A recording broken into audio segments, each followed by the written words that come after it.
नमस्कार किसान भाइयों, आप देख रहे हैं कृषि जानकारी यूट्यूब चैनल। मैं हूं राजू धाकड़। किसान भाइयों, सोयाबीन के ऊपर रिपोर्ट आ चुकी है। क्या सोयाबीन 5,000 के पार जाएगी या फिर नहीं जाएगी? क्या होगा सोयाबीन में आगे बाजार? किसान भाइयों, अगर चैनल पर पहली बार आए इस जानकारी के लिए चैनल को सब्सक्राइब जरूर कर लीजिएगा और इस वीडियो को अन्य किसान साथियों के साथ शेयर करना नहीं भूलिएगा। चलिए देख लेते हैं सोयाबीन रिपोर्ट।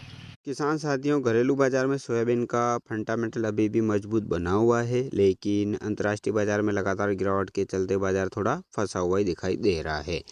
गुरुवार को कीर्ति प्लांट पर सोयाबीन का भाव किसान भाइयों 4,920 रुपये पहुंच गया था, लेकिन जैसा कि हमने पहले भी आपको बताया था कि 4,900 को पार करते ही मुनाफा वसूली बाजार को दबा देती है।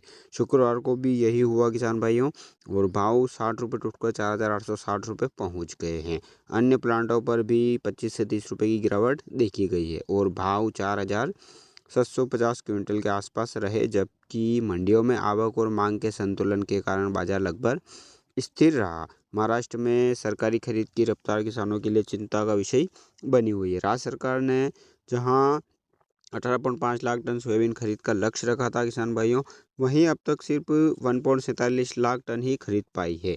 शिकागो एक्सचेंज में सोयाबीन के भाव पिछले एक महीने से लगातार दबाव में है। जनवरी डिलीवरी वाला माल किसान भाइयों इस हफ्ते की शुरुआत से करीब 2% गिरकर $386 प्रति टन पर आ गया है और कुछ इलाकों में तो भावों पर 8% तक की गिरावट दर्ज की गई है। यह गिरावट अमेरिका से चीन की कमज़ोर खरीद के चलते आई है किसान भाइयों।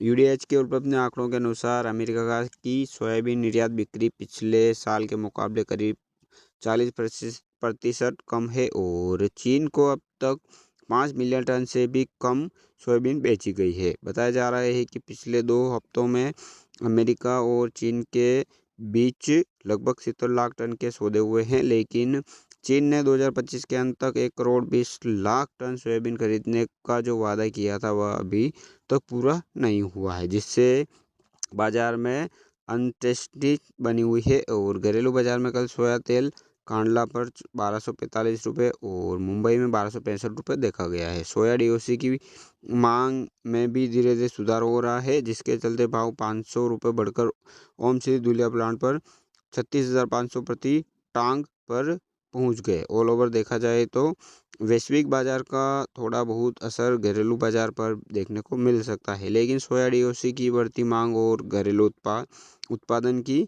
कमजोरी स्थिति को देखते हुए बड़ी गिरावट की उम्मीद नहीं है। लेकिन तेजी की उम्मीद भी तब तक नहीं की जा सकती जब तक कीर्ति ब्रांड पर भाव 5,000 से ऊपर नहीं टिकते।